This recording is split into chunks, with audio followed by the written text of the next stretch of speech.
पड़ेगी। अब जैसे ही इस हाल और कैफियत जब मेरे अंदर पैदा हुई, हजरत अबू लुबाबा फरमाते हैं मैं दौड़ता हुआ मदीने की तरफ चला गया और मदीने में पहुंच करके मस्जिद नबवी में पहुंच गया। और जैसे ही मस्जिद नबवी में पहुंचा, मैंने लोगों से कहा, ए लोगों, मैंने बहुत बड़ा गुनाह किया है और इस गुनाह की निजात ये है, मैं कसम खाता हूँ जब तक अल्लाह मुझे माफ नहीं फरमाएगा न मैं कुछ खाऊंगा न पीऊंगा, और जब तक अल्लाह के रसूल मुझे दस्ते मुबारक से मुझे नहीं खोलेंगे, कोई मुझे खोलने की कोशिश ही ना करे। अल्लाह अकबर। कैसे वो नबी के चाहने वाले। नबी तो कहा गया कि टल न सकती थी, कभी जंग में अड़ जाती, पांव शेरों के भी मैदान में उखड़ता। दश्त तो दश्त है, दरिया भी न छोड़े हमले। थोड़ी सी को खोल दो, आवाज बढ़ा दो इसमें। मेरे जुल्मात में दौड़ा दिए घोड़े हमने। हजरत अबू लुबाबा मस्जिद नबवी में पहुंच गए। अपनी शरीके हयात से फरमाया मुझे सुतून से बांध दिया जाए। अल्लाह अकबर कबीरा। कैसा उन लोगों के दिलों के अंदर खौफ बसा हुआ था, कैसा नबी का प्यार बसा हुआ था। यार गुनाह कर लिया, एक राज ही तो बता दिया था, लेकिन उसको कितना बड़ा गुनाह समझ लिया। इसलिए कि वो लोग जानते थे नबी अगर नाराज हो गए तो फिर कोई बचाने वाला नहीं है, कोई बख्शिश निजात देने वाला नहीं है। अल्लाह अकबर कबीरा। सबने सबे महशर में ललकार दिया हमको, ए बेकसों के आया अब तेरी दुहाई है। तमाम नबी कहेंगे इज़हबू इला गैरी, मेरे नबी के लबों पर अना रहा होगा। अल्लाह अकबर कबीरा। सुतून से बांध दिया गया, सुतून से बंधे हुए हैं, जरूरत के लिए खोले जाते हैं और नमाज के लिए खोले जाते हैं। वक्त गुजरता चला गया, न कुछ खाया है न पिया है, रिस्क को हाथ नहीं लगाया। मस्जिद नबवी में रहने नमाज कज़ा नहीं हो रही, खुलते हैं और बांध दिए जाते हैं। वक्त गुजरता चला गया, यहाँ तक कि खाना न खाने की बुनियाद पर नकाहत पैदा हो गई, आंखों की बीनाई कमजोर हो गई और कुव्वत समावत कम हो गई, सुनने की समावत सल्ब हो गई। अल्लाह अकबर कबीरा। मेरे अजीजों कुर्बान जाए, जब ये हाल और कैफियत पैदा हुआ, लेकिन किसी से ये नहीं कहा यार अल्लाह के रसूल की बारगाह में जाओ और नबी की बारगाह में जाकर के कहो या रसूल अल्लाह गुलाम तड़प रहा है, इसमें करम फरमाए। या रसूल अल्लाह इसमें करम फरमाए, ये नहीं कहा जा सके। मुफस्सिरीन फरमाते हैं वक्त गुजरता चला गया, इंतजार कर रहे हैं रब की बारगाह से रहमत का परवाना मिलेगा, और जब रब की रहमत से का परवाना मिलेगा तो इंशाअल्लाह बेड़ा पार हो जाएगा। वक्त गुजरता चला गया, एक वक्त ऐसा आया हजरत बीबी उम्मे सलमा रज़ी अल्लाह तआला अन्हा के साथ हुजूर तशरीफ फरमा है। उस वक्त के अंदर मेरे आका कायनात सल्लल्लाहु अलैहि वसल्लम के दंदाने मुबारक चमके, नबी मुस्कुराए। हजरत बीबी उम्मे सलमा रज़ी अल्लाह तआला अन्हा ने जब इस मंजर को देखा तो आपने फरमाया या रसूल अल्लाह, अल्लाह आपको इसी तरीके से हंसता हुआ रखे। कौन कहता है नबी जब मुस्कुराते थे तो याद रखो हजरत आयशा सिद्दीक़ा फरमाती है कि खोई हुई सुई मुझे हुजूर के दंदाने मुबारक से जो रोशनी निकलती थी उसमें मिल जाती थी।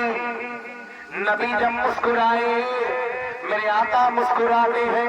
हजरत बीबी उम्मे सलमा रज़ी अल्लाह अन्हा अर्ज़ करती है या रसूल अल्लाह, ये मुस्कुराना क्या है? वो मुस्कुराए जान सी कलियों में पड़ गई। अल्लाह अकबर कबीरा। नबी जब मुस्कुराए हजरत बीबी उम्मे सलमा अर्ज़ करती है या रसूल अल्लाह, क्यों मुस्कुरा रहे हैं?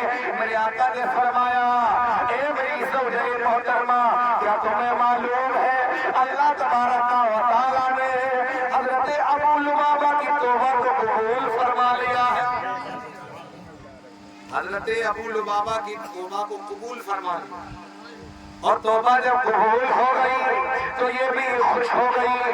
نبی کی بارگاہ میں عرض کرتی ہے یا رسول اللہ اگر آپ اجازت دے دیں تو میں لوگوں میں اعلان کر دوں، میں اعلان کر دوں، لوگوں کو بتا دوں. اللہ اکبر. نبی نے فرمایا اے ام سلمہ جاؤ جا کر کے اعلان کر دو. یہ آگے نبی کی بارگاہ سے اٹھی اور دروازے پہ کھڑے ہو کر کے اعلان کیا تو لوگ مسجد نبوی کی طرف دوڑنے لگے اور دوڑتے ہوئے حضرت ابو لبابہ کے پاس میں پہنچ گئے. جب ابو لبابہ کے پاس میں پہنچے اور ابو لبابہ سے بتایا اے ابو لبابہ اللہ نے تمہاری توبہ کو قبول فرما لیا ہے، تم بڑے مقدر کے دھنی ہو، تم بڑے کامیاب ہو کہ نبی بشارت دے رہے ہیں کہ اللہ نے ابو لبابہ کی توبہ کو قبول فرمایا ہے. اب جیسے ہی اتنا کہا لوگوں نے کھولنا شروع کر دیا. حضرت ابو لبابہ لوگوں سے مخاطب ہوتے گئے اے لوگوں مجھے کوئی بھی کھولنے کی کوشش نہ کرے جب تک نبی اپنے دستے مبارک سے مجھے نہیں کھولیں گے میں مر جاؤں گا، لیکن اپنے آپ کو اس حال سے نہیں روکوں گا. اب جیسے ہی جب اتنا کہا لوگ ہٹ گئے، انتظار کرنے لگے. اس وقت کا انتظار کرنے لگے کہ نبی آئے. فجر کا سہانا سہانا وقت ہے، سہانا موسم ہے. اور دیکھو نبی کے غلاموں کا جب یہ حال ہوتا تھا قرآن کی آیتوں کا فوراً نزول ہو جاتا ہے. اللہ تبارک و تعالیٰ نے فرمایا یا ایھا الذین آمنوا ان تتقوا اللہ یجعل لکم فرقانا ویکفر عنکم سیئاتکم ویغفر لکم ذنوبکم واللہ غفور رحیم. ایمان والو اللہ سے ڈرو. یجعل لکم فرقانا اس لیے کہ اس نے تمہیں حق اور باطل کے درمیان میں فرق کے لیے بنایا ہے. اور جب تم اس پر ڈٹے رہو گے وَيَغْفِرْ لَكُمْ ذُنُوبَكُمْ اللہ تمہارے گناہوں کو بخش دے گا. وَيُكَفِّرْ عَنْكُمْ سَيِّئَاتِكُمْ اللہ تمہارے برے اعمال کو اچھائیوں میں تبدیل کر دے گا اور تمہارے گناہوں کو بخش دے گا. اور اللہ بڑے فضل والا ہے. یہ آیت کا نزول ہو گیا اور جب آیت کا نزول ہوا قربان جائے سب نے کوششیں کر لی لیکن ابو لبابہ نے کہا غلام جب تک نہیں کھلے گا. اب فجر کا جب سہانا وقت ہوا پیغمبر اعظم صلی اللہ علیہ وسلم تشریف لاتے ہیں. میرے آقا تشریف لائے. غلام کو جب بنا ہوا دیکھا تو نبی پاک صلی اللہ علیہ وسلم کے لبہائے مبارک پر جنبش طاری ہوئی. میرے آقا مسکرائے اور جب مسکرائے نبی اگر مسکرا جائے تو بہاریں آ جاتی. نبی جب مسکراتے ہیں تو بہاریں آ جاتے ہیں. اللہ اکبر. جب مسکرائے میرے آقا حضرت ابو لبابہ کے قریب ہوئے اور جب قریب ہوئے میرے آقا نے مسکا سنا دیا اور اپنے دستے مبارک سے اپنے غلام کی رسی کو کھول دیا. شاعر کہتا ہے عشق تیرے صدقے جلنے سے چھٹے سستے جو آگ بجھا دے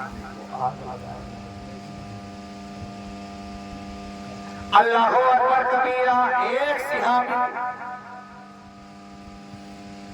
حضرت ثابت بن قیس رضی اللہ تعالی عنہ ان کی آواز بڑی